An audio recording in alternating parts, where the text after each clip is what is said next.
America పిచ్లపైన గుర్రుమంటున్న fans. ఇదేం పిచ్లా నాయన, 100 కొట్టినా కూడా కొట్టలేని పరిస్థితి. వాస్తవానికి నట్ట నిలిగి మరి కొట్టాల్సిన పరిస్థితి. ఇక నిన్న జరిగిన మ్యాచ్లో హిట్ మ్యాన్ రోహిత్ శర్మ లాంటి ఒక స్టార్ ఆటగాళ్ళే ఇబ్బంది పడ్డారంటే పిచ్చి ఏ విధంగా ఉందో అర్థం చేసుకోవచ్చు అని చెప్పి మరి రిపోర్టులో ఫ్యాన్స్ చెప్తున్నారు. వాస్తవానికి బ్యాటింగ్ అనుకూలం పిచ్ అన్నప్పటికీ ఇక్కడ ఎలా పిచ్చి అనుకూలిస్తుందో చెప్పలేని పరిస్థితి. అయితే అమెరికాలో క్రికెట్ని ప్రోత్సహించాలనే ఉద్దేశంతో అమెరికా, అదేవిధంగా కెనడా, ఇతర దేశాలన్నీ అంటే అమెరికా సంయుక్తలో ఉన్న దేశాలన్నీ కూడా క్రికెట్ మరి T20 వరల్డ్ కప్ పెట్టడం నేపథ్యంలోనే మరి టీమిండియాకి ఈ కరేబియన్ దీవుల్లో కలిసి వస్తుందా కలిసి రాదా అని చెప్పి చెప్తున్నారు. ఎందుకంటే 2007లో 2009లో కూడా కరేబియన్ దీవుల్లో అడుగుపెట్టిన టీమిండియా లీగ్ దశలోనే మరి నిష్క్రమించింది.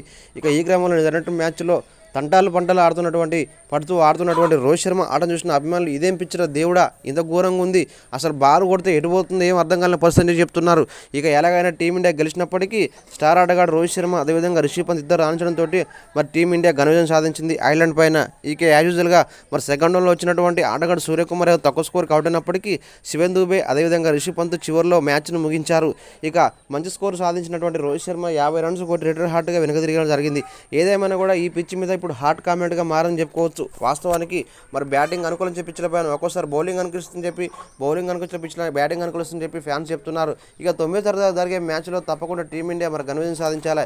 ఇటువంటి పిచ్ల మీద అంటే అద్భుతంగా ఇన్స్వింగ్ అయ్యే పిచ్ల పైన మరి పాకిస్తాన్ బౌలర్లు అద్భుతంగా బౌలింగ్ చేస్తారు కాబట్టి కొంచెం జాగ్రత్తగా వ్యవహరించుకొని టీమిండియా ఆడితే తప్పకుండా విజయం వరిస్తుందని చెప్పి చెప్తున్నారు ఫ్యాన్స్.